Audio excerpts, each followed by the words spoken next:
C'est Luc 19, 28 à 44. Luc chapitre 19, versets 28 à 44. Pour ceux qui ont vu le flyer qui a été publié sur la page de l'église, vous avez certainement vu le thème, le temps de la visitation. Mais finalement, le temps de la visitation sera juste un point du grand thème, qui est les leçons qui sont tirées dans l'entrée triomphale de Jésus à Jérusalem. Le texte que nous allons lire parle du moment où Jésus entre triomphalement à Jérusalem. L'entrée triomphale de Jésus à Jérusalem. Et j'ai retenu pour nous dans ce texte, dans cette portion des Écritures, 5 leçons qui y sont tirées. Évidemment, il y en a plusieurs que vous pourrez aussi vous-même découvrir. Mais pour le besoin de ce soir, je crois qu'il a semblé bon au Saint-Esprit et à moi-même d'en retenir 5 de cette belle portion des Écritures. Déjà parmi les leçons, nous allons parler de la première qui sera la race des pionniers. La deuxième leçon que nous allons exploiter ce soir sera une leçon autour du salut. J'ai donné des grands thèmes, des grands petits thèmes à chacune de mes leçons. Une leçon autour du salut. La troisième grande leçon que nous allons exploiter ce soir sera une joie hors contexte. Une joie hors contexte. La quatrième grande leçon que nous allons voir ce soir, ce sera 2 types de personnes autour de chacun d'entre nous. Je pense que chaque appelé a 2 types de personnes autour de lui, ou plus. Mais du moins dans ce texte, la Bible nous peint le tableau de 2 types de personnes particulièrement autour de nous. Enfin, la 5e leçon que nous allons voir, et la dernière, ça sera justement le temps de la visitation. Je vais essayer en même temps de bien expliquer chaque point, mais en même temps de ne pas trop traîner sur chaque point pour nous donner le temps d'épuiser ce que nous avons prévu. Merci Seigneur de bénir ta parole. Au nom de Jésus, Amen. Luc chapitre 19, versets 28 à 44. La Bible déclare: Après avoir ainsi parlé, Jésus marcha devant la foule pour monter à Jérusalem. Lorsqu'il approcha de Bethphagée et de Béthanie, vers la montagne appelée montagne des Oliviers, Jésus envoya 2 de ses disciples en disant: Allez au village qui est en face. Quand vous y serez entrés, vous trouverez un ânon attaché sur lequel aucun homme ne s'est jamais assis. Détachez-le et emmenez-le ici. Si quelqu'un vous demande pourquoi le détachez-vous, vous lui répondrez: le Seigneur en a besoin. Ceux qui étaient envoyés allèrent et trouvèrent les choses comme Jésus leur avait dit. Comme ils détachaient l'ânon, ses maîtres leur dirent: pourquoi détachez-vous l'ânon? Ils répondirent: le Seigneur en a besoin. Et ils amenèrent à Jésus l'ânon sur lequel ils jetèrent leurs vêtements et firent monter Jésus. Quand il fut en marche, les gens étendirent leurs vêtements sur le chemin. Et lorsque déjà il approchait de Jérusalem vers la descente de la montagne des Oliviers, toute la multitude des disciples saisis de joie se mit à louer Dieu à haute voix pour tous les miracles qu'ils avaient vus. Ils disaient: béni soit le roi qui vient au nom du Seigneur, paix dans le ciel et gloire dans les lieux très hauts. Quelques pharisiens du milieu de la foule dirent à Jésus: Maître, reprends tes disciples.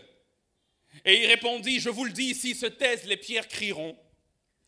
Comme il approchait de la ville, Jésus, en la voyant, pleura sur elle et dit: si toi aussi, au moins en ce jour qui t'est donné, tu connaissais les choses qui appartiennent à ta paix, d'autres versions disent qui sont attachées à ta paix, mais maintenant elles sont cachées à tes yeux. Il viendra sur toi des jours où tes ennemis t'environneront de tranchées, t'enfermeront et te serreront de toutes parts. Ils te détruiront, toi et tes enfants, au milieu de toi. Et ils ne laisseront pas en toi pierre sur pierre parce que tu n'as pas connu le temps où tu as été visité. D'autres versions disent parce que tu n'as pas connu le temps de ta visitation. Tel est le texte que nous allons exploiter aujourd'hui et c'est dans ce texte qu'il y a les leçons dont je suis en train de parler. Nous sommes dans l'évangile de Luc. Luc, vous le connaissez, c'est l'intellectuel, le scientifique, l'homme intelligent, le médecin.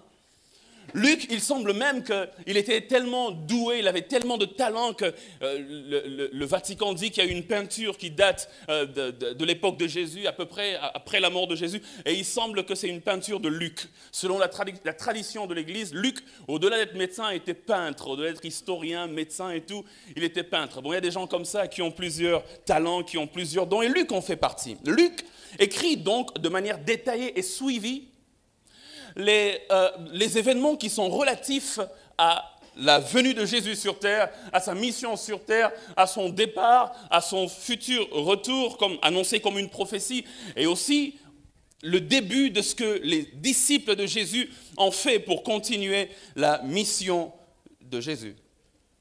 Plusieurs théologiens, lorsqu'ils lisent Luc, divise l'évangile de Luc en plusieurs parties différentes. Mais j'ai trouvé un particulièrement qui m'a intéressé. Il s'appelle Irving L. Jensen. C'est un grand théologien américain qui, lui, subdivise l'évangile de Luc en 4 grandes parties. Il dit l'évangile de Luc est divisé premièrement, la première grande partie, il appelle ça la préparation. Et après la préparation, il parle de l'identification, je reviendrai. Après l'identification, il parle de l'instruction. Et puis il dit la 4e grande étape de l'évangile de Luc, après l'instruction, c'est le sacrifice. Dans la préparation, Jensen dit que ça comprend quelques événements qui sont liés à la vie de Jésus. Si vous étudiez Luc de manière systématique, vous allez vous rendre compte qu'il y a des événements qui sont placés en premier, la naissance, logique, normale, jusqu'à la mort, à la résurrection et à l'ascension. Et il dit, dans la préparation, il y a justement la naissance de Jean-Baptiste et de Jésus, ça fait partie de la préparation de l'exposition de Jésus. Il y a la prédication de Jean-Baptiste, qui lui était celui qui devait introduire Jésus. Il dit, il y a le baptême de Jésus, qui fait partie de la préparation, et même la tentation de Jésus. Alors pour Jensen, le temps de préparation va du chapitre 1 jusqu'à la fin du chapitre 2. Ensuite, il dit qu'après la préparation, il y a l'identification. Je donne ces étapes parce que je suis convaincu que même dans votre vie, avant l'identification, avant l'apogée, l'ascension, tout ce que vous voulez, Dieu commence toujours par nous préparer. Après la préparation, il dit qu'il y a l'identification. L'identification, c'est là que le message de Jésus est identifié, il est démontré et il est même opposé. Et dans l'identification, c'est là qu'il y a le début du ministère de Jésus en Galilée. Et aussi la fin du ministère de Jésus en Galilée. Bref, ça va du chapitre 4 jusqu'au chapitre 9. Il dit qu'après l'identification, il y a l'instruction. L'instruction parle du ministère autour de Jérusalem. Et des enseignements, évidemment, comme ça dit, instruction, des enseignements que Jésus donne dans les villes et dans les villages. Là, dans l'instruction, il y a aussi les 6 paraboles que l'évangile de Luc a retenues. Et là, dans l'instruction, il y a des enseignements, une grande portion des enseignements sur le royaume. Et ça va du chapitre 9 jusqu'au chapitre 19, verset 27. Et le verset 28, là on a commencé, Luc 19, 28, inaugure la dernière grande partie de la subdivision de Jensen. Il dit, ça s'appelle le sacrifice. Là, Jésus est en train d'aller accomplir ce pourquoi il est principalement venu. Vous savez qu'il est venu pour mourir, il est venu pour être sacrifié, il est venu pour payer le prix de nos fautes, donner de sa propre vie. Il dit le sacrifice commence par l'entrée triomphale à Jérusalem. Ça m'a intéressé. Parce que nous parlons de l'entrée triomphale à Jérusalem, mais il dit cette entrée triomphale à Jérusalem inaugure une saison de sacrifice. Nous allons revenir dessus. Et là, il y a les derniers messages de Jésus. Il y a ce qu'on appelle le grand sacrifice, la croix, Jésus meurt. Et puis il y a ce qu'on appelle le grand miracle. Et pour Jensen, quand il dit grand miracle, il veut dire la résurrection de Jésus. Ça va du chapitre 19, 28 jusqu'au chapitre 24. Le texte que nous venons de lire se trouve dans cette dernière portion et se focalise sur l'entrée de Jésus à Jérusalem. Il y a plusieurs autres événements qui viennent après, mais je me suis juste limité sur l'entrée de Jésus à Jérusalem. Et cette dernière portion nous parle avec détail de la dernière semaine de Jésus sur la terre. À partir de Luc 19, 28, jusqu'au moment où Jésus est mort sur la croix, et même le jour où il revient à la vie, tous ces événements se sont passés en une semaine. Il entre dimanche matin à Jérusalem, il est crucifié le vendredi 5 jours après. Dimanche matin, le prochain dimanche matin, il revient à la vie. Donc, cette portion des Écritures inaugure la toute dernière semaine de Jésus, et c'est important, c'est stratégique. Je pense que lorsque nous lisons les écrits de la parole de Dieu avec cette perspective, on comprend les choses beaucoup différemment. Ça inaugure la toute dernière semaine de Jésus. Je vous donne la chronologie des événements de la dernière semaine de Jésus. Dimanche, entrée triomphale à Jérusalem. Lundi, il chasse les marchands du temple. Mardi et mercredi, il enseigne les paraboles, il répond aux questions pièges qu'on lui pose, et Judas le trahit mercredi soir.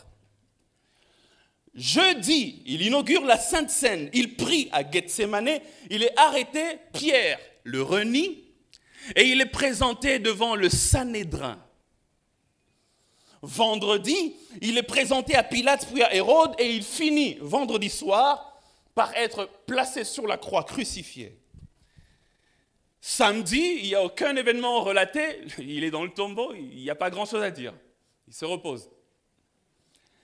Dimanche, il ressuscite dimanche matin, dans Luc chapitre 24. Frères et sœurs, je commence mon enseignement de ce soir par vous dire que tellement de choses peuvent se passer en une semaine. Je commence mon enseignement de ce soir par vous dire que tellement d'événements peuvent arriver dans votre vie en une petite semaine. La Bible déclare dans Proverbes chapitre 27, verset 1, « Ne te vante pas du lendemain, car tu ne sais pas ce qu'un jour peut enfanter. » Si un jour peut enfanter, alors en une semaine, tu peux avoir 7 enfantements. Il y a tellement de choses qui peuvent se passer en une semaine. En une semaine, Dieu peut te visiter 7 fois au minimum. Et je prie dans le nom de Jésus que Dieu inaugure pour quelqu'un une semaine de visitation. En une semaine, tellement de choses peuvent arriver. En une semaine, quelqu'un peut aller de bas en haut. En une semaine, quelqu'un peut aller de haut en bas. En une semaine, quelqu'un peut quitter un niveau intermédiaire, descendre dans le séjour des morts et être élevé jusqu'à la droite du Père en une semaine. Je prie que Dieu amène dans nos vies ce genre de semaine. Je prie qu'à chaque fois qu'il y a une nouvelle semaine, que tu te dises en une semaine, quelque chose va se passer. Alléluia. Et ce que j'aime, c'est qu'il y a certains enfantements, la Bible dit, tu ne sais pas ce qu'un jour peut enfanter. Il y a certains enfantements qui sont uniques, mais il y a des enfantements, c'est des doublés, c'est des jumeaux, c'est des triplés, c'est des quadruplés. Je me souviens un jour, on était avec le pasteur Mehdi en médecine, et puis la prof nous parle d'un homme au Bandundu qui, sa femme était enceinte. Et puis, elle disait en blaguant que cet homme, il faut l'arrêter. Mais enfin, c'était une blague. Parce que sa femme était enceinte, et puis quelques mois après, elle a accouché. Et elle a accouché de 8 enfants directement. Une bénédiction qui vient fois 8. Mais évidemment, il est passé à la télé pour dire gouvernement était là, Likambo, parce que.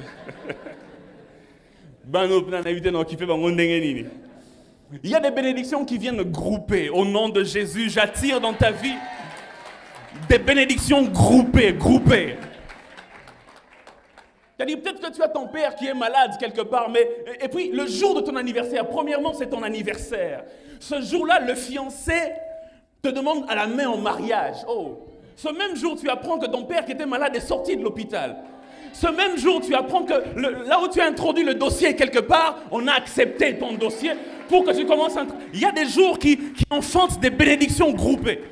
Et je prie que Dieu nous introduise dans ce genre de saison. La première leçon que j'aimerais nous donner ce soir, c'est la race des pionniers, verset 30. La Bible déclare, la Bible dit, Jésus leur envoya en disant, allez au village qui est en face. Quand vous y serez entrés, vous trouverez un ânon attaché, sur lequel aucun homme ne s'est jamais assis. Détachez-le et amenez-le. Donne-moi un bon amen, s'il te plaît. Il dit, lorsque vous allez entrer dans le village d'en face, vous trouverez un ânon attaché. Il donne un détail sur l'ânon. Il dit une phrase qui est un peu comme un complément du nom ânon. Il dit, l'ânon sera attaché, mais le complément que je veux vous dire, comme l'élément descriptif de cet ânon, c'est que sur lui, personne ne s'est jamais assis. Je me suis rendu compte que le Seigneur aimait bien utiliser des choses que les gens n'ont pas encore utilisées. Dans Nombre chapitre 19, verset 2, Nombre chapitre 19, verset 2, la Bible déclare, c'est Dieu qui donne un ordre, il dit, vous la remettrez au sacrificateur, la vache, vous la remettrez verset 2, il dit, voici ce qui est ordonné par la loi que l'Éternel a prescrite en disant, parle aux enfants d'Israël et qui t'emmène une vache rousse, sans tache, sans défaut corporel et qui n'ait point porté le joug. Amen. Hein? En d'autres termes, qui n'a point été utilisé. Deutéronome, chapitre 21, verset 3. Deutéronome, chapitre 21, verset 3, la Bible déclare, quand on aura déterminé la ville la plus rapprochée du cadavre, les anciens de cette ville prendront une génisse qui n'ait point servi au travail et qui n'ait point tiré au joug. Amen. Hein? 1 Samuel, notez encore 1 Samuel, nous sommes dans l'étude biblique, je vous donnerai des dizaines et des centaines de passages. 1 Samuel, chapitre 6, verset 7.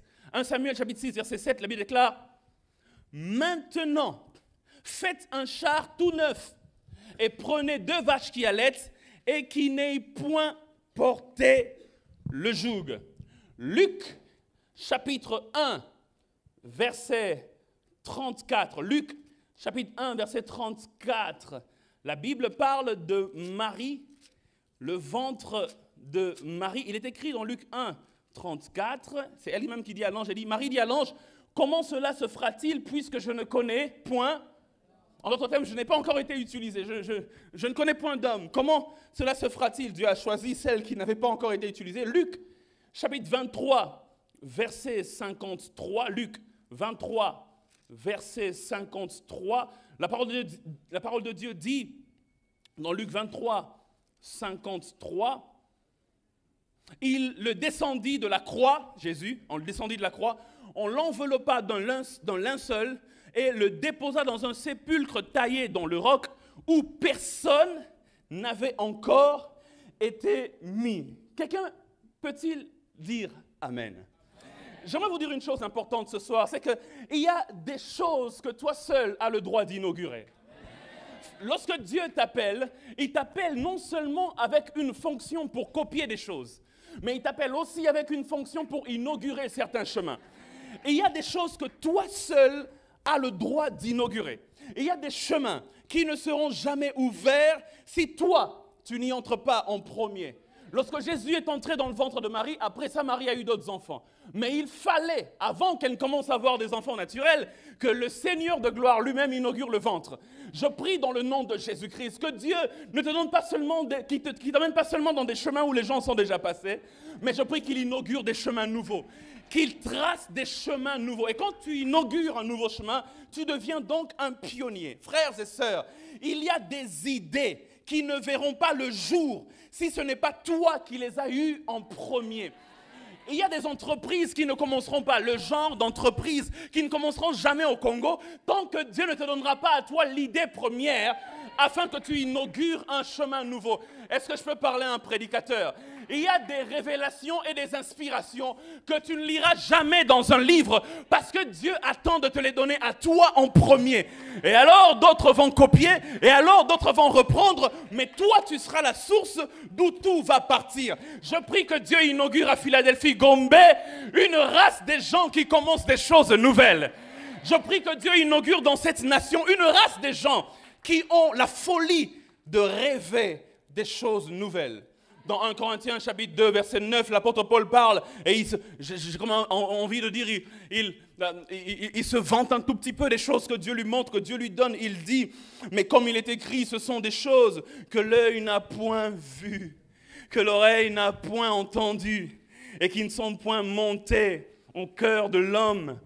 Mais ce sont des choses que Dieu a préparées pour ceux qui l'aiment. Pour ceux que Dieu aime, il prépare aussi des choses que l'œil n'a point vues.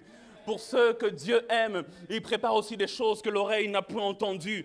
Pour ceux que Dieu aime, il prépare aussi des choses qui, la Bible dit, ces choses-là ne sont même pas montées dans le cœur de l'homme. Je prie que Dieu le fasse pour toi au nom de Jésus. Un pionnier, c'est une personne qui est la première à se lancer dans une entreprise. Beaucoup de gens disent, mais ça ne s'est jamais fait. Comment je vais faire? Ça ne s'est jamais fait. Seigneur, ce que tu déposes dans mon cœur, je n'ai pas de référence au Congo. Je n'ai pas de référence dans l'église. Ça ne s'est jamais fait. Comment je vais faire? Dieu n'est pas seulement une fontaine. La fontaine reprend les mêmes eaux. Dieu est une source. La source renouvelle. Elle se renouvelle.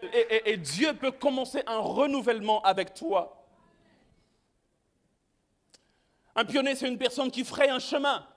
Frères et sœurs, laissez-moi vous dire, dans cette première leçon de cet enseignement de ce soir, il y a deux façons sûres de marquer l'histoire. Deux façons sûres, très sûres.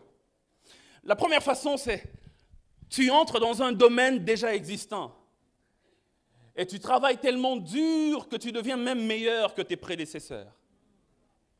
Salomon le dit. Dois-je considérer que c'était de l'orgueil? Je ne sais pas, mais on va lire. Ecclésiaste, chapitre 2, verset 9. Ecclésiaste, chapitre 2, 9e verset.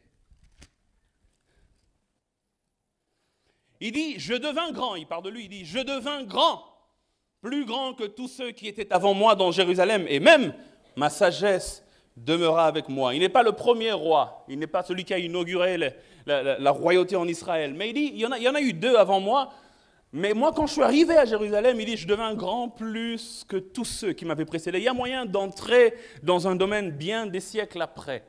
Mais tu travailles tellement dur que tu dépasses même tous ceux qui t'ont précédé. Vous savez, il y a deux jeunes gens qui nous étonnent depuis une décennie ou plus. Pour ceux qui ne jouent pas au foot, qui ne connaissent pas du tout le foot, surtout pour mes dames ce soir, je suis un peu désolé. Mais Lionel Messi et Cristiano Ronaldo, qui en même temps sont des sujets de grandes disputes. Il y a des hommes et des femmes qui ne se parlent plus à cause d'eux et tout. Je ne sais pas s'il y a eu des divorces à cause, je ne sais pas encore, ça je n'ai pas encore entendu, mais ces jeunes gens n'ont pas commencé le foot. Ce n'est pas eux qui ont inauguré. On n'a pas commencé à taper le ballon avec Cristiano et Messi. Mais ces jeunes gens, on a quand même le droit de le dire que je pense, à mon humble avis, qu'ils sont peut-être les deux meilleurs joueurs, non seulement de leur génération, mais on peut même les emmener au niveau de l'histoire du foot parce que le nombre de records qu'ils ont battus, le nombre de choses qu'ils ont eu à faire. Vous vous souvenez du quart de finale Real Madrid-Juventus, la bicyclette de Ronaldo. C'est pas possible.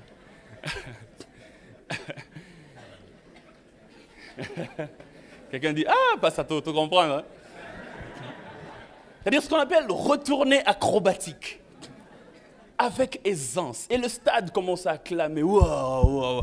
Parce que ces jeunes gens ont eu à se dépasser eux-mêmes d'abord, et en se dépassant eux-mêmes, journalièrement, hebdomadairement, mensuellement, annuellement, ils ont, je crois, fini par dépasser, si pas tous, beaucoup de leurs prédécesseurs.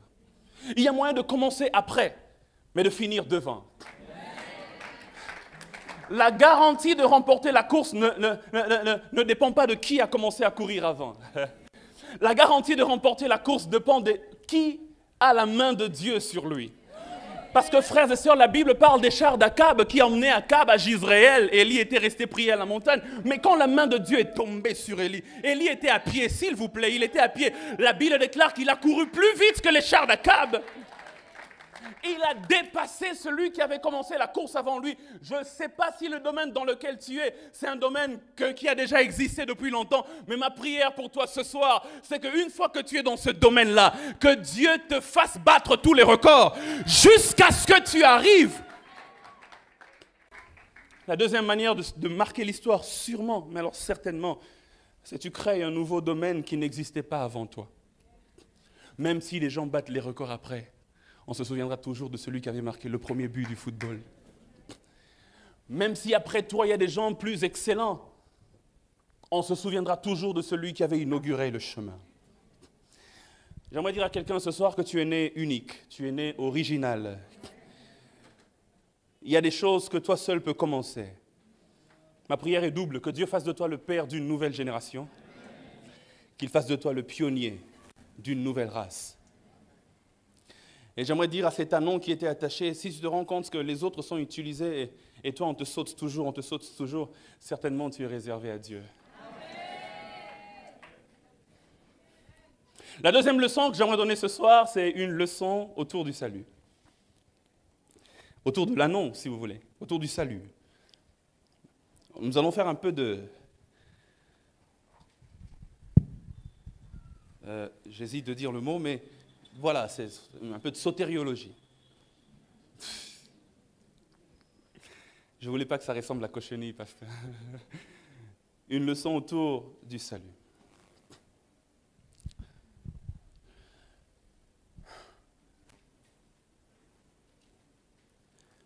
Dans Luc chapitre 19, versets 29 à 30, nous allons lire cette fois-là, la Bible déclare: lorsqu'il approcha de Bethphagée et de Béthanie, vers la montagne appelée montagne des Oliviers, Jésus envoya 2 de ses disciples, en disant: allez au village qui est en face. Quand vous y serez entrés, vous trouverez un ânon attaché sur lequel aucun homme ne s'est jamais assis. Détachez-le et emmenez-le ici. Si quelqu'un vous demande pourquoi le détachez-vous, vous lui répondrez: le Seigneur en a besoin. La première information qu'on a sur cet ânon dans ce texte de Luc, c'est qu'il était déjà un ânon, c'est-à-dire le petit d'un âne, et puis il était attaché, d'accord ? Il était lié. Mais ce n'est pas la première information biblique que l'on a sur l'ânon. Parce que, si nous rentrons un tout petit peu dans l'Ancien Testament et que nous lisons Zacharie chapitre 9, verset 9, la Bible dit, dans le livre de Zacharie, 9, 9, il est écrit: sois transportée d'allégresse, fille de Sion. Pousse des cris de joie, fille de Jérusalem. Voici ton roi vient à toi, il est juste et victorieux. Il est humble et monté sur un âne, sur un âne, le petit d'une ânesse. La première information biblique qu'on a sur cet ânon, ce n'était pas dans Luc, c'est dans Zacharie. C'est dans la prophétie. La prophétie a annoncé qu'il monterait sur un âne. Le petit d'un âne. Le petit d'une ânesse, un ânon. Ainsi, avant même que cet ânon ne naisse, plusieurs siècles auparavant, plus de 500 siècles auparavant, avant même que cet ânon ne vienne sur terre, il y avait une prophétie qui parlait de lui. Est-ce que vous êtes là? Ok, j'avance. Il est l'objet d'une prophétie. Rien que sur base de cela, on peut dire avec vérité que le destin de cet ânon était tracé avant qu'il ne vienne sur terre. D'accord? On peut même dire, et aller plus loin, parce que Dieu connaît la fin, même avant le début, que le destin de cet ânon était tracé avant la fondation du monde. C'est-à-dire, Dieu avait déjà prévu dans le plan du salut que dans la dernière semaine de Jésus, il y a un animal, un ânon, qui jouerait un rôle déterminant, qui ferait entrer Jésus à Jérusalem. Son destin est tracé avant que le monde n'existe. Et là, je vais faire un rapprochement entre cet ânon et toi et moi. Je suis convaincu aussi, et à la lumière de la parole de Dieu, je suis encore plus convaincu que mon histoire avec Dieu n'a pas commencé le jour où je suis venu pour la première fois à l'église. D'accord? Plusieurs pensent que leur histoire avec Dieu a commencé le jour où ils ont dit: Seigneur, je te reçois dans mon cœur comme Seigneur et Sauveur. J'aimerais dire que cette étape-là est importante, c'est la plus importante, mais ça faisait déjà depuis longtemps partie du plan. Ton histoire avec Dieu a commencé bien avant la fondation du monde. On va lire un texte qui va le prouver. C'est pourquoi Jude dit, il dit non seulement que Dieu nous a sauvés, mais il dit Dieu nous a préservés pour le salut. Il introduit dans le salut la notion de préservation. Il dit, avant même que je ne goûte au salut, même dans mon ignorance, même dans mon paganisme, Dieu me préservait pour le salut. Okay. C'est-à-dire, lorsqu'on est né, plusieurs sont morts et on les a jetés dans le Nil. Mais Dieu m'a mis dans une corbeille. Il m'a préservé pour rencontrer la fille de... Il m'a préservé pour le salut. Vous allez vous rendre compte qu'un jour, tu étais païen, tu as bu, vous étiez ivre, vous avez fait un accident, tous sont morts, Mais toi, tu es vivant. Tu n'étais pas chrétien. Tu es sorti vivant. Et quelque temps après, tu as rencontré Jésus. Dieu, dans cet accident, t'a préservé pour le salut. Je prie que Dieu sauve les gens. C'est ma prière quotidienne, Seigneur, sauve-le, sauve-le, sauve-le. Mais je prie encore plus, tant qu'ils ne sont pas sauvés, que Dieu les préserve pour le salut. C'est-à-dire, l'histoire a commencé bien avant que tu ne rencontres Dieu. La grâce de Dieu est venue sur toi bien avant que tu n'aies connu ce que c'est que la grâce de Dieu. Il les a préservés pour le salut. La Bible déclare, et c'est l'apôtre Paul qui le dit maintenant dans Éphésiens, chapitre 1, versets 3 à 6. Éphésiens, chapitre 1, versets 3 à 6, il dit « Béni soit Dieu, le Père de notre Seigneur Jésus-Christ, qui nous a bénis de toutes sortes de bénédictions spirituelles dans les lieux célestes en Christ. En lui, Dieu nous a élus, écoutez bien, avant la fondation du monde, pour que nous soyons saints et irrépréhensibles devant lui, nous ayant prédestinés dans son amour à être ses enfants d'adoption par Jésus-Christ, selon le bon plaisir de sa volonté, à la louange de la gloire de sa grâce qu'il nous a accordée en son bien-aimé. L'Anon n'avait aucune information, peut-être même pas aucune conscience de la prophétie, mais il y avait quelque chose qui était déjà dit sur lui. Certaines fois, nous avons évité certaines choses parce que Dieu avait simplement des plans pour nous, bien avant que même nous puissions le connaître. Mais le problème, c'est que la première information qu'on a justement dans le monde réel, physique de cet annonce, c'est qu'il existe, oui, mais il est attaché. Le problème dans le salut, c'est celui-là. Le plan est là. Mais une fois que nous naissons d'Adam, nous ne naissons pas libres. Nous sommes attachés. Alléluia. Nous sommes esclaves. Nous sommes esclaves liés au monde, aux passions du monde, liés à la chair, attachés au plaisir du monde, liés, esclaves, prisonniers.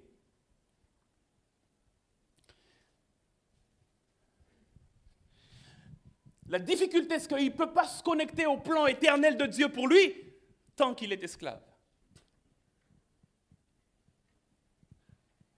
En plus, la Bible dit de cet homme qu'il est dans le village d'en face. C'est-à-dire, Jésus était quelque part dans un village, j'imagine, et puis dans le village d'en face, c'est là où il y avait l'Anon. La plupart, parce que si nous ne sommes pas dans le village de Dieu, nous sommes certainement dans le village d'en face. C'est vrai, hein? Si nous ne sommes pas dans la maison de Dieu, c'est que nous sommes forcément dans le village d'en face. Et vous savez en face qui règne, n'est-ce pas? Je n'ai pas envie de faire sa pub, mais vous le connaissez. Dans le village d'en face, c'est là qu'il est attaché. Et il faut aller là-bas. Il faut des gens assez courageux pour sortir de leur confort. Et Jésus leur dit, allez là-bas. Il faut des gens qui ne se limitent pas au confort du village où est Jésus. Jésus est là, il est dans l'église. Mais dans le village d'en face, des fois, il faut sortir et aller afin de détacher l'Anon. Quelqu'un a dit Amen? Amen. D'accord? Mais le problème aussi, c'est que comment le détacher? La prophétie dit, ou alors la loi dit, dans Exode, chapitre 13.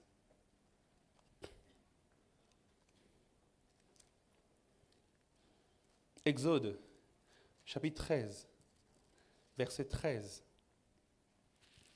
La loi dit, si tu veux détacher le petit d'un ânon, si tu veux le racheter, tu le rachèteras avec un agneau.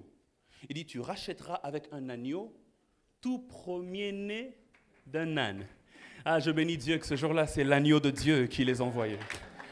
Quand l'agneau de Dieu entre en scène, l'ânon est racheté. C'est pourquoi Paul dit maintenant au verset 7 d'Éphésiens, chapitre 1, qu'on a lu tout à l'heure, au verset 7e, il dit que le plan a été tracé avant la fondation du monde. C'est ce qu'il a posé comme postulat. Il dit, il nous a élus afin que nous soyons saints avant la fondation du monde. Le verset 7, il dit, en lui, nous avons la rédemption par son sang. C'est-à-dire, l'agneau immolé nous reconnecte au plan éternel de Dieu.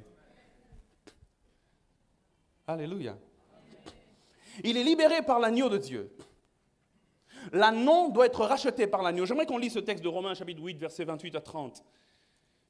Romains chapitre 8, versets 28 à 30. La Bible déclare, « Nous savons du reste que toute chose concourt au bien de ceux qui aiment Dieu, de ceux qui sont appelés selon son dessein. Car ceux qu'il a connus d'avance, il les a aussi prédestinés à être semblables à l'image de son Fils, afin que son Fils fût le premier-né dans plusieurs frères. Et ceux qu'il a prédestinés, il les a aussi appelés. Et ceux qu'il a appelés, il les a aussi justifiés. Et ceux qu'il a justifiés, il les a aussi glorifiés. Il les a connus d'avance, il les a préconnus, il les a destinés d'avance, avant la fondation du monde. Il les a prédestinés, mais il dit à un moment donné, pour qu'ils se reconnectent à ce plan éternel de Dieu, Dieu les a appelés. Malgré le plan, il faut l'appel pour se connecter au plan. Malgré le plan, il faut l'appel pour se connecter à ce que Dieu a prévu pour toi avant la fondation du monde. Et quand on parle d'appel, plusieurs pensent d'abord au service. Lorsque je viens, je te dis, Dieu t'appelle, on a comme l'impression qu'il y a quelque chose que je dois faire pour Dieu.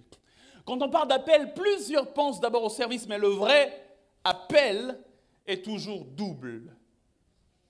J'aimerais aller plus loin et vous faire lire 2 textes. Actes chapitre 9, verset 4, pour expliquer ce que je viens de dire. Acte 9, verset 4, la Bible dit, il tomba à terre et il entendit une voix qui lui disait, Saul, Saul, pourquoi me persécutes-tu? Exode chapitre 3, toujours le verset 4, Exode chapitre 3, verset 4, la Bible déclare dans Exode 3, 4, l'Éternel vit qu'il se détournait pour voir, et Dieu l'appela du milieu du buisson et dit, Moïse, Moïse, et il répondit, me voici. Je me suis toujours étonné et posé la question, pourquoi il y a une répétition de noms? Si je veux appeler quelqu'un, et que je veux appeler quelqu'un qui s'appelle par exemple David, et que je le vois en train de passer, je dis, hé David, viens, j'ai besoin de toi. Si je veux appeler quelqu'un qui s'appelle par exemple, on va dire Grâce, et que je la vois en train de passer, je dis, hé Grâce, si j'ai son attention, je dis, j'ai besoin de toi, viens. Mais il semble que quand Dieu appelle, il répète le nom de la personne. Il dit Moïse, Moïse. Il dit Saul, Saul. Et c'est l'appel. Parce que je pense que tout appel est double. Lorsque tu entends le premier nom qui est cité, c'est un appel au salut, forcément. Parce qu'il n'y a pas d'histoire avec Dieu si ça ne commence pas par le salut. Mais alors quand il répète, c'est un appel au service. Dans l'appel, il y a toujours une doublure. Il y a l'appel au salut et il y a l'appel au service. Parce que tout celui qui a été appelé au salut a été aussi appelé à servir quelque part. C'est pourquoi l'appel de Dieu ne se limite pas le jour où tu as reçu Christ. Mais une fois que tu l'as reçu, il te dit, bon voilà, le plan que j'ai pour toi, c'est celui-ci. Il faut maintenant que tu agisses selon le plan éternel. C'est pourquoi il dit Saul, Saul. Il dit Moïse, Moïse. Il dit Lord, Lord. Il dit David, David. Il dit Mehdi, Mehdi. Parce qu'il y a quelque chose qu'il veut que tu fasses au-delà du fait que tu t'es reconnecté à lui. Est-ce que je peux avancer encore plus profondément? L'appel au salut te reconnecte au plan éternel. L'appel au service t'indique ce que tu dois faire. Dans Marc, chapitre 3, versets 13 à 15, la Bible donne une autre couche de beauté à ce que je viens de dire. Dans Marc, chapitre 3, versets 13 à 15, Dieu, par l'inspiration du Saint-Esprit, nous dit une chose importante. Il est écrit, il monta ensuite sur la montagne et il appela ce qu'il voulut. Il appela, l'appelle, et ils vinrent vers lui. Il en établit 12. Pourquoi? Pourquoi il les appelle? La Bible dit, pour les avoir avec lui et pour les envoyer prêcher avec le pouvoir de chasser les démons. Il ne les a pas d'abord appelés pour les envoyer, il les a d'abord appelés pour être avec lui. Donc l'appel est toujours double. Il y a un appel à être et puis il y a un appel à faire. L'appel à être te donne une position, l'appel à faire te donne une fonction. C'est pourquoi même au sujet de Jésus dans Romains chapitre 8, verset 34, la Bible déclare « Qui condamnera les élus de Dieu ?» Jésus-Christ est mort, bien plus il est ressuscité. Il est à la droite du Père, position, et il intercède pour nous, fonction. Ta fonction ne sera pas efficace si ta position n'est pas adéquate. Alléluia. Je vais répéter ça. Ta fonction ne sera pas efficace si ta position n'est pas adéquate. Lorsque l'ange Gabriel apparaît à Zacharie, et que Zacharie doute, il dit, je suis Gabriel, je me tiens dans la présence. Il connaît sa position. C'est pourquoi il ne doute pas de sa fonction. Si vous voyez un appelé en train de douter, il y a certainement une crise d'identité. Est-ce que je peux avancer? Toujours dans cette leçon de salut, il y a quelque chose d'autre. Jésus leur dit, l'ordre que Jésus leur donne, c'est détachez-le et emmenez-le. Détachez-le et emmenez-le. Ainsi, je me suis rendu compte qu'il y avait certainement 5 ou 6 étapes dans l'ordre de Jésus. D'abord, il appelle les 2 disciples, il les sélectionne pour la tâche. Je ne sais pas qui c'était, mais on va dire c'était peut-être Pierre et Jean. Bon, peut-être d'autres personnes aussi. Mais Jésus appelle 2 disciples sur les 12. Il les appelle, il dit venez. Ils viennent. Vous voyez le village d'en face, il y a une œuvre que je veux. Donc, 1, il y a l'appel. 2, Jésus les envoie, c'est-à-dire il y a la mission. 3, Jésus dit détachez-le. S'il dit détachez-le, c'est que certainement il sait qu'ils avaient de quoi le détacher. Soit un couteau pour couper la corde, soit s'il n'y a pas de couteau, au moins ils ont la force physique nécessaire pour délier la corde. C'est-à-dire ils se rassurent qu'ils sont équipés. D'accord? Ok. Donc il y a l'appel, il y a la mission, il y a l'équipement. Et après, il dit, vous ferez quoi? Vous allez détacher l'anneau. Ça c'est l'œuvre spécifique. Vous n'y allez pas, avec tout ce que je vous ai donné, vous n'y allez pas pour faire autre chose. Vous y allez pour détacher l'anneau. C'est-à-dire il y a un ordre spécifique que Jésus leur donne. Et la Bible déclare que lorsqu'ils sont arrivés, ils étaient en train de détacher, on leur dit hey, « pourquoi vous faites ça ?» Ils ont rencontré une opposition. Dans chaque appel, il y a une opposition à l'appel. D'accord? Ils ont rencontré une opposition. Mais après, ils ont dit « bon, le maître en a besoin et puis on les a laissés. » Lorsque tu rencontres une opposition, cite le nom du maître et on te laissera en paix. Est-ce que je parle à quelqu'un? Je dis, dans ton appel, quand tu rencontres une opposition sur le chemin, dis, de toute façon, est-ce que ça en a? C'est le maître qui en a besoin. Une fois que tu fais référence au maître, même les esprits démoniaques vont te laisser en paix. Le maître en a besoin. Il détache l'anneau. Mais Jésus ne leur avait pas seulement dit, déliez-le ou détachez-le. Jésus leur avait aussi dit, une fois que vous l'aurez détaché, amenez-le vers moi, emmenez-le ici. C'est là que j'aimerais dire une chose, parce que lorsque je suis en train de préparer ce message, j'ai senti une inclinaison de l'esprit pour insister sur ce point. En tant que serviteurs, quand nous détachons l'anneau, nous sommes appelés à l'emmener à Jésus. Je vais répéter. En tant que serviteurs, quand nous détachons l'anneau, nous sommes appelés à l'emmener à Jésus. Laissez-moi vous suggérer, ce soir c'est juste une suggestion, que la plupart des serviteurs eux-mêmes montent sur l'anneau et entrent à Jérusalem en laissant Jésus derrière. Il dit bon, on a l'anneau et puis oh, ok, c'est bon, allez, une, deux. Et puis ils entrent à Jérusalem en laissant Jésus derrière. La plupart sont dans le champ de Dieu, mais ils travaillent dans le champ de Dieu, non pas pour Dieu, mais pour eux-mêmes. L'apôtre Paul en parle dans Philippiens chapitre 1, versets 15 à 17. La Bible déclare dans Philippiens 1, 15 à 17, il dit « Quelques-uns, il est vrai, prêchent Christ par envie et par esprit de dispute, mais d'autres le prêchent avec des dispositions bienveillantes. Ceux-ci agissent par amour, sachant que je suis établi pour la défense de l'Évangile, tandis que ceux-là, animés d'un esprit de dispute, annoncent Christ par des motifs qui ne sont pas purs. D'autres versions disent par ambition personnelle. » Je me suis toujours demandé comment il est possible qu'ils prêchent Christ, mais par ambition personnelle. C'est-à-dire, ils présentent Jésus, mais pour eux-mêmes. Il y a toujours 2 types de gens qui servent Dieu. Il y en a qui le servent avec des motifs purs et d'autres par ambition personnelle. Ceux qui le servent avec des motifs purs, une fois qu'ils délient l'anneau, ils emmènent l'anneau vers le maître. Mais ceux qui le servent par ambition personnelle, une fois qu'ils délient l'anneau, ils montent eux-mêmes sur l'anneau, ils en font ce qu'ils veulent. Et Dieu ne nous juge pas seulement sur base des actions que nous avons posées. Dieu nous juge sur base des intentions qui nous ont poussés à poser les actions. Les actions sont trop belles. Oh, c'est trop grand, c'est merveilleux, c'est beau. Mais Dieu juge l'intention qu'il y a derrière l'action. Est-ce que tu as dit ça pour rendre gloire à Dieu ou pour qu'on t'acclame toi-même?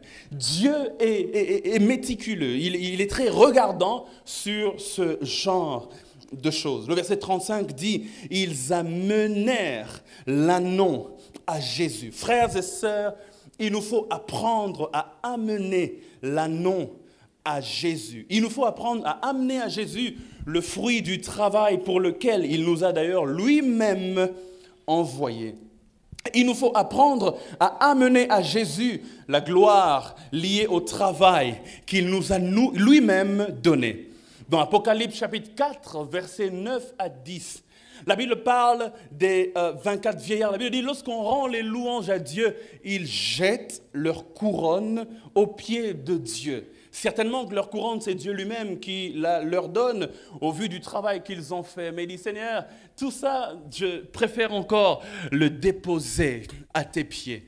C'est l'attitude du serviteur de Dieu. Celui qui est enrôlé par Dieu doit apprendre que la gloire ne lui revient pas à lui, mais à Dieu. Car Dieu peut utiliser n'importe qui pour faire son œuvre. Nous ne sommes pas indispensables et Dieu veut que nous ayons une attitude d'un homme et d'une femme qui lui rendent la gloire.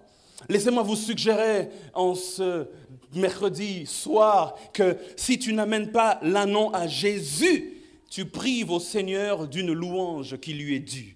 La Bible déclare, lorsqu'ils ont emmené l'ânon à Jésus, une fois que Jésus est monté, on a commencé à louer Jésus. On lui a dit, roi d'Israël, toi qui viens au nom du Seigneur. On lui a dit, paix dans le ciel. Il y a une louange qui est montée simplement parce qu'un ânon était arrivé. À chaque fois que nous refusons de ramener au Seigneur les choses qui lui appartiennent, nous lui privons d'une louange qui lui est due. Laissez-moi vous suggérer aussi en ce mercredi soir que plusieurs fois, nous avons privé à Jésus d'une entrée triomphale simplement parce que nous avons gardé l'ânon pour nous-mêmes. Plusieurs fois, Jésus voulait entrer triomphalement dans une famille, mais toi, tu as détourné les regards du peuple vers toi. Plusieurs fois, il voulait entrer triomphalement dans une ville, mais tu as détourné les regards des gens vers toi. Je prie, et j'aimerais dire que depuis le temps de Moïse, cela n'a pas changé. Le peuple est en besoin. Le peuple a des besoins. Il est mordu par un serpent. Il veut la guérison. Mais le problème, c'est que celui qui regarde à Moïse meurt. Mais celui qui regarde au serpent d'airain qui a été élevé sur le bois, il a la vie. Nous devons être assez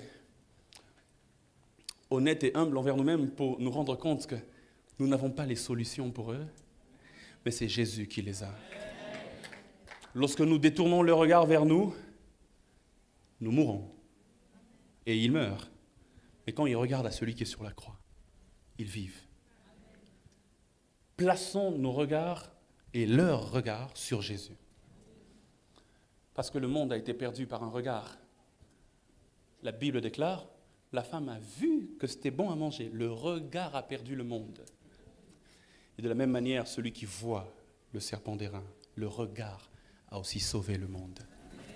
Tout dépend de ce que tu regardes. Regarde ton voisin, demande-lui, qu'est-ce que tu regardes ?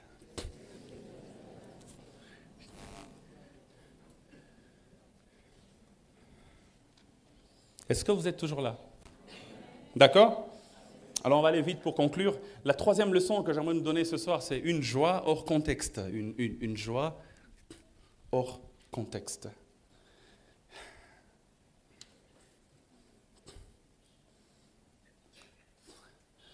Je me suis posé la question de savoir pourquoi Jésus agit ainsi.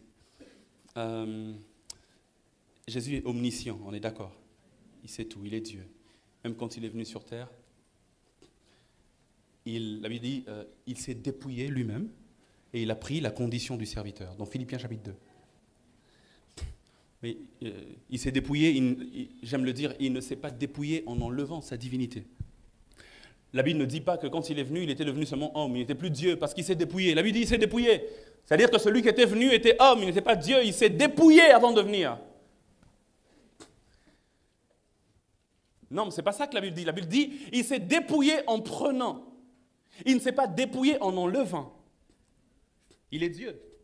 Il ne s'est pas dépouillé en enlevant sa divinité. Mais il s'est dépouillé en prenant l'humanité. Il y a deux types de dépouillement. Certains se dépouillent en enlevant, d'autres se dépouillent en prenant. C'est-à-dire que celui qui marchait était complètement divin, mais aussi complètement humain. Ça s'appelle un dépouillement parce qu'il a accepté de donner à sa divinité les limites de l'humanité. Vous voyez? Donc, il se dépouille. Et la Bible déclare que, malgré qu'il était sur terre, il savait beaucoup de choses. Il savait ce qui se passait dans le cœur de l'homme. Il connaissait le programme de Dieu pour lui. Et il savait qu'il entrait à Jérusalem pour mourir. Marc, chapitre 10, verset 45. Marc, chapitre 10, verset 45, la Bible déclare, Jésus lui-même parle de lui, il dit, car le Fils de l'homme, donc car moi, je suis venu non pas pour être servi, mais pour servir et donner ma vie comme la rançon de plusieurs. Il sait qu'il est venu pour mourir. Il sait qu'il est venu pour souffrir. Il sait qu'il est venu pour être flagellé. Et s'il y a quelqu'un qui connaît le temps, en tout cas, il n'y en a pas qui connaissait le temps mieux que Jésus. Il connaissait le programme de Dieu pour chaque jour.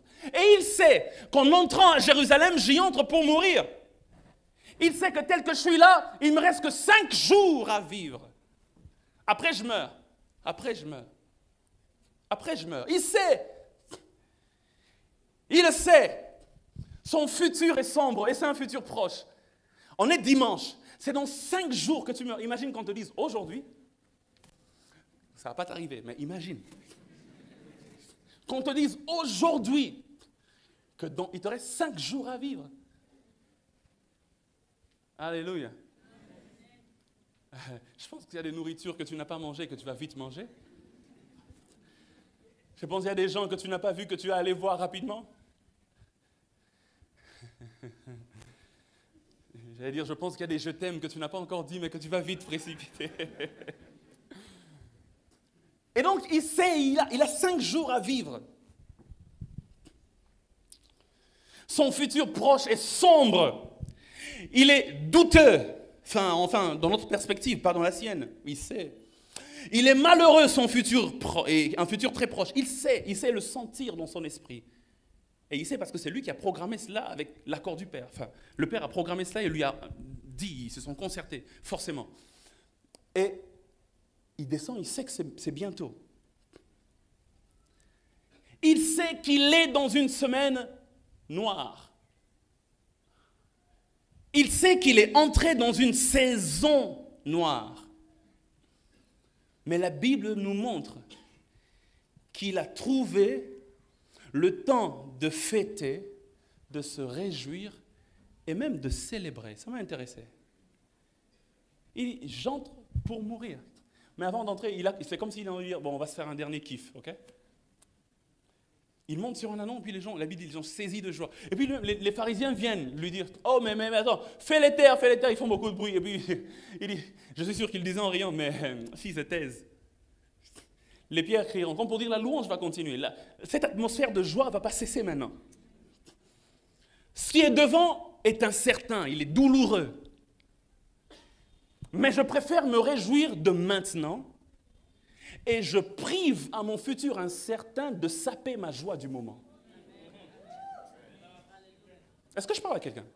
C'est-à-dire, ce qui est devant est incertain, il est douloureux. J'aimerais dire à quelqu'un, il ne faut jamais laisser l'incertitude du futur, ou encore, il ne faut jamais laisser la certitude d'un futur noir tuer la joie du moment présent.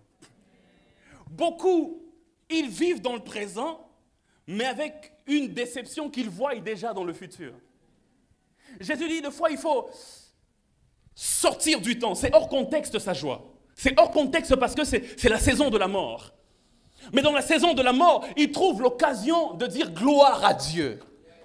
C'est hors contexte parce que tout est douteux. Je ne sais pas comment l'année va finir. Mais pourquoi s'inquiéter de comment l'année va finir? Maintenant là, il m'a donné le souffle de vie et je préfère me réjouir de ce que j'ai maintenant.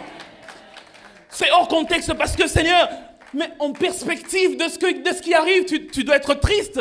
Tu dois avoir un visage triste, une atmosphère maussade. Mais il dit non. Je préfère me réjouir maintenant. Demain, je ne sais pas de quoi il sera fait. Mais aujourd'hui, il n'y a rien qui va tuer ma joie. Beaucoup de gens, leurs joies sont tuées, leurs joies d'aujourd'hui sont tuées parce que hier, ils ont fait des choses peu louables. Mais certains autres, c'est parce que demain, il n'y a pas d'avenir sûr. Mais le plus important à savoir, et c'est suivre l'exemple de Jésus, c'est que parfois, il faut apprendre à créer la fête, même au milieu de la tempête. Parfois, il faut apprendre à créer la fête, même au milieu de la tempête. Je ne sais pas comment demain est, mon avenir est incertain. Les choses qu'on a dites, ce qu'on doit faire, je ne sais pas si ça va se faire. Mais pourquoi tuer ma joie d'aujourd'hui sur quelque chose qui est incertain? Je préfère aujourd'hui me réjouir de ce que Dieu me donne. Il y a des gens qui disent gloire à Dieu pour moi. Je préfère saisir le moment et laisser le futur à Dieu. Jésus a appliqué très bien une leçon que lui-même nous a donnée dans Matthieu chapitre 6, verset 34. Jésus dit, ne vous inquiétez donc pas du lendemain, car le lendemain aura soin de lui-même. À chaque jour suffit sa peine. Je préfère m'arrêter déjà dans ce qu'il y a aujourd'hui. Le futur, il est entre les mains de Dieu. Dieu, il le planifie. Dieu, il le gère. Mais le présent, c'est aujourd'hui. Dis avec moi le présent. Quelqu'un a dit, c'est le présent parce que c'est un cadeau, c'est un présent. Et donc, ouvre le cadeau. Beaucoup de gens ne touchent pas au cadeau parce qu'ils aiment l'emballage. Déchire l'emballage, il y a un présent dedans. Le jour vient comme un emballage, mais la Bible déclare chaque matin, ses bontés et ses compassions se renouvellent. Est-ce que vous savez que même si vous avez passé une journée triste, dans cette tristesse, il y a les bontés de Dieu? Parce que ça aurait peut-être pu être plus triste. Mais parfois, ce que Dieu fait, c'est que lorsque le coup a une forte intensité, que ça peut te mettre KO, il accepte d'amortir le choc. C'était peut-être de 20 ampères, hein? Ça devient 1, et quand ça arrive vers toi, c'est juste 1. Mais nous, on se plaint, « Ah, Seigneur, 1. » Et le Seigneur dit, ah, « Tu ne sais pas que c'était 20, au fait, et que j'ai déjà enlevé 19. » Parce qu'il est écrit, les tentations qui vous arrivent sont communes à tous les hommes. Et d'ailleurs, Dieu est fidèle. Et il ne permettra pas que vous soyez tentés au-delà. C'est-à-dire que quand la tentation vient, Dieu lui-même évalue la force et puis il évalue ta force. Il dit...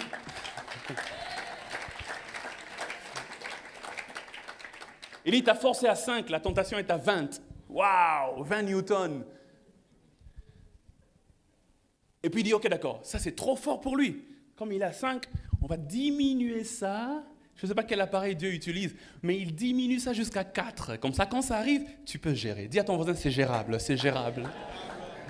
Ce par quoi je passe, c'est gérable. Les déceptions que je rencontre, c'est gérable, c'est gérable. C'est gérable parce que Dieu ne permet pas que ça soit au-delà de mes forces. La 4e leçon, rapidement, avant de finir et de prendre peut-être 2 minutes en prière, c'est 2 types de personnes autour de nous. Toujours dans ce texte. Nous restons dans le texte. 2 types de personnes autour de nous. Je vais passer rapidement pour insister un peu sur le temps de la visitation, parce que je crois que c'est l'un des sommets de ce que Dieu veut nous dire ce soir. Alors, ce jour-là, autour de Jésus, il y avait 2 types de personnes. D'un côté, il y avait les pharisiens, et le pasteur nous donne une belle série ces derniers temps sur la maladie des pharisiens. Il y a une autre des maladies des pharisiens ici dans ce texte. D'un côté, il y avait les pharisiens, et d'un autre côté, il y a ce qu'on appelle la foule. Mais la foule était composée de plusieurs personnes. Il y avait ceux qui étaient des fanatiques, qui venaient. Il y avait de ceux qui avaient peut-être vécu un miracle et puis qui ont commencé à suivre Jésus. Mais il y avait aussi une catégorie spéciale dans la foule, les disciples. Dans toute cette marmaille de personnes, il y avait aussi les disciples de Jésus qui étaient là pour accompagner Jésus. Donc, il y a deux types de personnes. Il y a les pharisiens d'un côté qui sont ce qu'ils sont, on va voir. Et de l'autre côté, il y a ceux qui t'aiment et qui te suivent. Chaque appelé a autour de lui ces deux types de personnes. Il y a les pharisiens et il y a les autres qui soit te suivent seulement par engouement, soit qui t'aiment vraiment. Les pharisiens sont des ennemis féroces. Et les pharisiens, leur particularité, c'est qu'ils ont une vision erronée sur toi. Tu peux faire descendre le feu du ciel. Pour eux, tu es un imposteur. Ça ne changera pas. Quelque part, ils ont même dit, ce type doit avoir un démon en lui. Ils parlent de Jésus, ils parlent de mon Seigneur, s'il vous plaît. Et ils disent, ce type doit avoir un démon en lui. Pour les pharisiens, même si tu fais marcher un paralytique, ils vont t'appeler fils de Bel. Ils vont dire d'ailleurs que c'est par la puissance du diable que tu fais les miracles. Peu importe ce que tu feras, les pharisiens te bouderont. Ils n'en ont rien à faire de toi. En fait, ils sont convaincus que tu es dans l'erreur. Et parfois, ils ne sont pas convaincus par méchanceté. Mais ils sont convaincus parce que simplement, ils n'ont pas eu encore assez de lumière sur toi.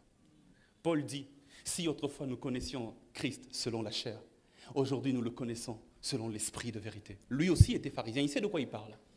C'est-à-dire que même pour lui, ce Jésus-là, c'est un escroc.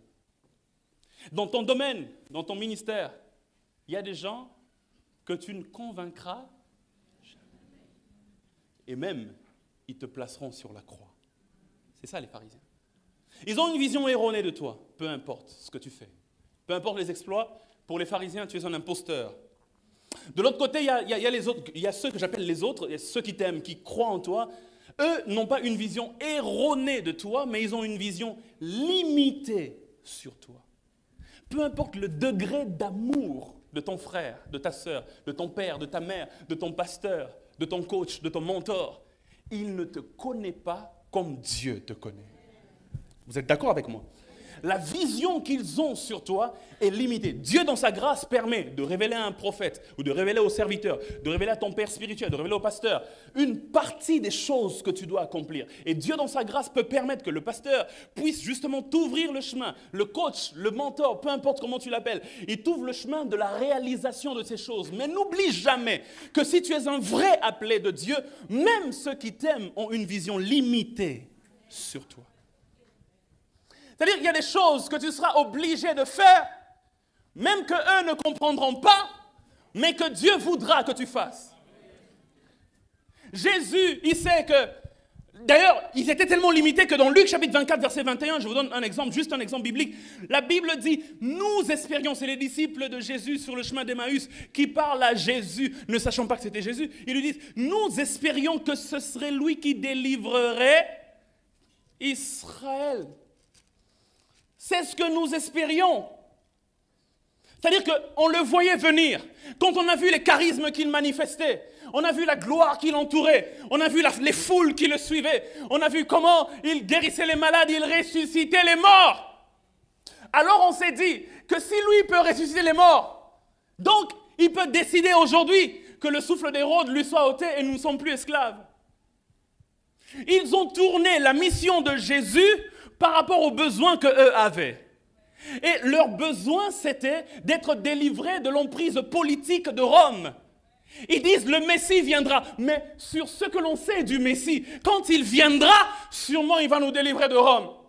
Or, Jésus n'est pas venu pour entrer à Jérusalem sur un cheval, ça serait une déclaration de guerre. Il est venu pour entrer à Jérusalem sur un âne, comme pour dire, je suis le prince de paix.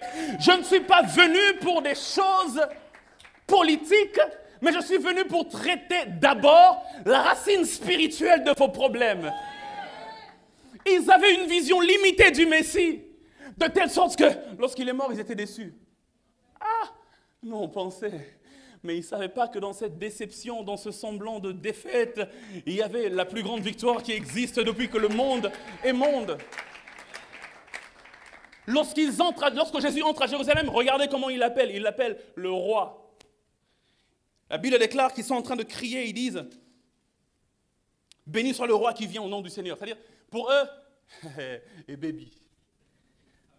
Ah, et Indy. Pour eux, c'est-à-dire, le roi va faire des choses, donc c'est mal barré. Certainement, il va aller dans le temple, il va se proclamer Dieu, j'imagine. Et puis, il va dire, ok, d'accord, désormais, vous tous là, les soldats romains, mourrez. Et puis, paf, il meurt. C'est-à-dire que nous sommes délivrés. Mais Jésus, au fond de lui, savait que malgré tout l'engouement de la foule, il y a un programme de Dieu que je suis. Frères et sœurs, malgré tout l'engouement des bruits autour de vous, il y a un programme de Dieu que vous suivez. Il est possible que les gens ne comprennent pas ce programme, mais ça reste le programme pour ta vie. Dieu ne te jugera pas sur le fait que tu as entendu les gens et que tu as fait les choses selon eux. Dieu t'évaluera sur ce qu'il t'avait demandé de faire. Les gens ne comprendront pas forcément ce que tu dois faire, mais fais ce que tu dois faire tant que tu es convaincu que ça vient de Dieu. Et quand ça vient de Dieu, fais-le. Et quand ça vient de Dieu, fais-le. Malgré tout l'amour qu'ils ont pour Jésus, leur vision est limitée. Il y a une partie qu'ils n'ont pas encore cernée. Je me souviens, pasteur Ken, que le jour où j'ai décidé de sortir l'album, je me souviens, quelqu'un est venu me dire, il dit, yo t'arrête. C'est comme un bruit.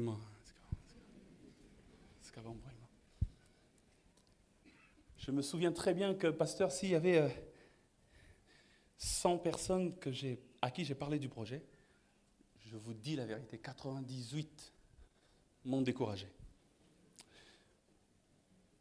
Ils m'aiment bien, ces gens-là. D'ailleurs, c'est pour ça que je leur ai parlé du projet. Mais ils se disent, non, on te connaît comme ça. Ils t'ont déjà catégorisé. D'accord? Ils t'ont déjà mis dans une boîte. Non, allez, s'il te plaît. Tu peux pas. Mais je me souviens, pasteur, que le jour où l'album est sorti et que les gens ont commencé à écouter, puis j'en ai reçu 2 qui étaient assez honnêtes pour venir pour dire pardon, vraiment, on s'était trompé. Je pense que nous autres, ça l'a rappelé, baroteur. Mais moi, quand tout ça a été dit, je me disais, ils m'aiment bien, je sais, ils ne le disent pas méchamment, parce que parfois il faut aussi éviter aux gens qu'on aime bien de s'égarer. Je comprends leur motivation, mais ils ont une vision limitée sur moi. Mais je me connais mieux qu'ils me connaissent. Je sais ce que Dieu me dit mieux que ce qu'eux pensent ou de ce qu'eux disent. Il y a des gens qui ne comprendront pas tes actions au présent, ils les comprendront dans le futur.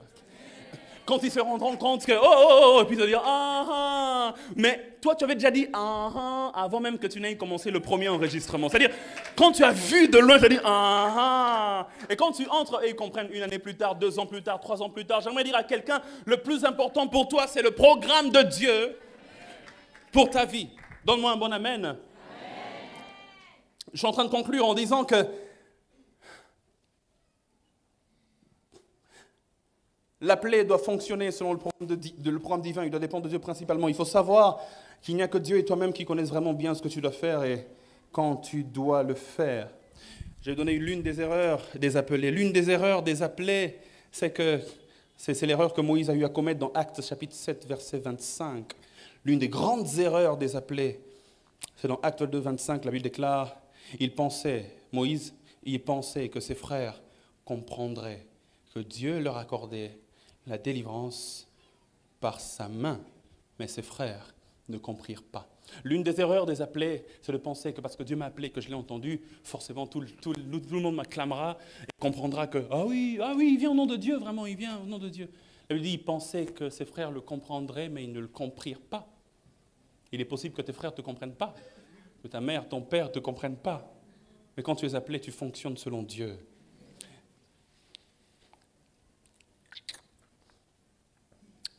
Ils ne peuvent pas te comprendre parce que quand tu as entendu la voix de Dieu, eux, ils n'étaient pas là. Si vous aviez tous entendu et que Dieu avait dit, bon, vous voyez ce que je veux faire avec lui, ça sera comme ça, comme ça. Ici, Dieu avait pris le soin de leur expliquer, il y aurait eu moins de problèmes. Mais ils ne peuvent pas comprendre parce que quand tu as entendu Dieu, il n'était pas là. Marie, la grossesse que tu as reçue du Saint-Esprit, personne n'était là pour témoigner. Et Joseph même voulait te quitter, souviens-toi. Heureusement que Dieu avait parlé à Joseph. Maintenant, imaginez qu'on est ici dans l'église et qu'on est un groupe religieux, peu importe le nom. Et puis, une sœur de la chorale vient avec une grossesse. Et puis, on lui demande, mais qui t'a fait ça? Et puis, on connaît bien le fiancé de la sœur. Et puis, elle dit, non, c'est même pas lui, c'est le Saint-Esprit. Je pense que très peu de gens croiraient en cette version. Je suis sûr que si j'étais au jour de Marie, je n'aurais... Ah non, Marie, je serais certainement le premier. Mais il y a des grossesses qui viennent de Dieu. Tu peux être lapidé parce qu'on considère que tu as triché. Dieu ne prend même pas le soin d'aller informer à tout le monde. Non, il n'a pas triché et tout. Non, Dieu traite avec toi et puis il dit, le reste, toi, tu gères.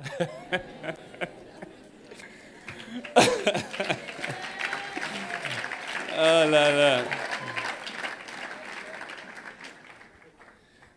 Dans Actes chapitre 22, verset 9, l'apôtre Paul dit une chose, il dit,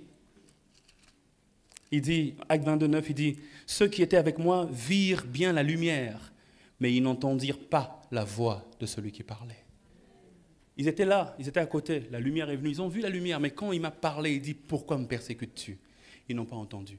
Ils se sont juste rendus compte que quand je me suis levé, j'étais quelqu'un de différent. On dit, Paul, on va les tuer, on va tuer ces chrétiens-là. Il dit, non, je ne peux plus. Mais on ne le comprend plus, il est devenu bizarre. On ne le comprend plus. Parce que même si la lumière est apparue à nous tous, la voix m'a parlé à moi seul. La voix de Dieu pour ton destin est individuelle. La voix m'a parlé à moi seul. 19h24. À 25, je suis censé finir. Il y a une grande leçon que j'aimerais donner rapidement, on va passer, j'espère le dire en 1 minute. Le temps de la visitation. Jésus dit, si tu connaissais les choses qui sont attachées à ta paix, mais puisque tu n'as pas connu les choses qui sont attachées à ta paix, il viendra des troubles, on te détruira, on te tuera et tout. Parce que tu n'as pas connu le temps de ta visitation. J'aimerais juste donner 2 principes et on va prier. Les Juifs, durant tout le temps de leur esclavage, et même avant, depuis la fois où la première, Moïse a dit, Dieu va élever un prophète au milieu de vous, tout le temps, ils priaient pour que le Messie vienne. Dans leur temple, dans leur synagogue, ils priaient pour que le Messie vienne. Même les pharisiens qui ont tué le Messie priaient pour que le Messie vienne.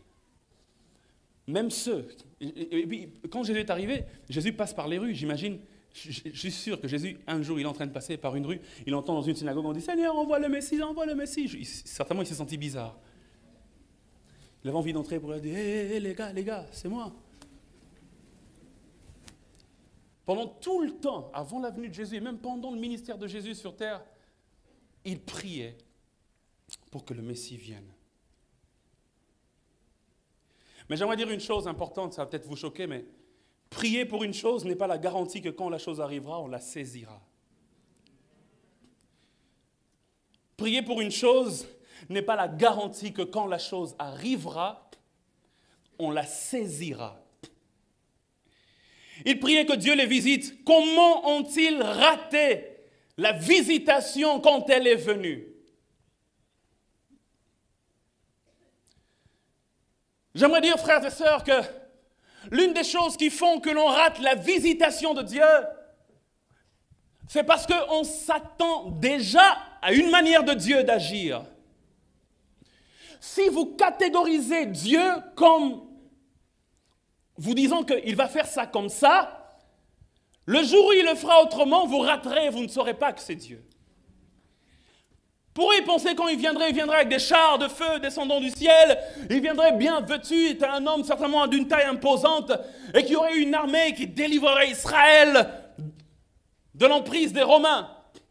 Mais quand il est venu né dans une mangeoire, il a grandi dans une ville, là, l'une des villes les moins considérées, et tout, ils se sont dit, non, le Messie ne peut pas être comme ça. Pourquoi? Parce qu'ils ont prié, mais ils ont déjà leur manière de Dieu d'agir. Beaucoup de gens ratent l'exaucement de leur prière parce qu'ils attendent que l'exaucement vienne dans une certaine forme. Certainement, il sera grand et lancé, il sera musclé, il parlera bien. Mais parfois, la visitation de Dieu vient dans une forme à laquelle tu ne t'attends pas. J'ai entendu une sœur dire Amen. Beaucoup de gens ratent la visitation de Dieu parce qu'ils s'attendent à une certaine manière de Dieu d'agir. J'aimerais dire à quelqu'un, si Dieu est Dieu, ça veut dire qu'on ne peut pas le mettre dans une boîte. On ne peut pas le mettre dans une boîte. Et ils ont raté la visitation de Dieu. Malheureusement, quand on rate la visitation de Dieu, la Bible nous montre que ce qui arrive, c'est la destruction. Il dit, puisque tu as raté la visitation, il y aura ceci, il y aura cela. Laissez-moi vous poser une question. Certains événements malheureux qui arrivent dans votre vie, est-ce la conséquence d'une visitation ratée ou d'une visitation non saisie?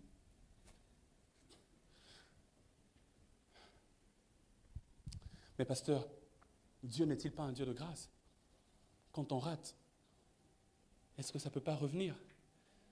Le problème avec toi, c'est que c'est revenu 6 fois.